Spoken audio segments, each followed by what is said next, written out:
باپ اور بیٹا دونوں عصبہ ہوں تو عصبہ ہونے میں بیٹے کو باپ پر فوقیت دی جاتی ہے، اس لیے کہ بیٹے کی طرف باپ کی انسیت اور قرابت زیادہ ہوتی ہے۔ حدیث پاک کے اندر ہے کشف الخفا میں الولد مبخلۃ مجنبۃ، کہ اولاد بخل کا سبب ہوتی ہے اور بزدلی کا بھی سبب ہوتی ہے۔ یہی وجہ ہے کہ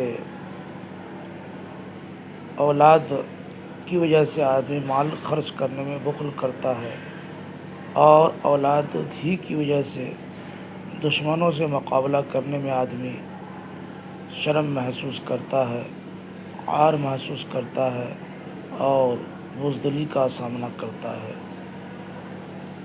واللہ تعالی اعلم۔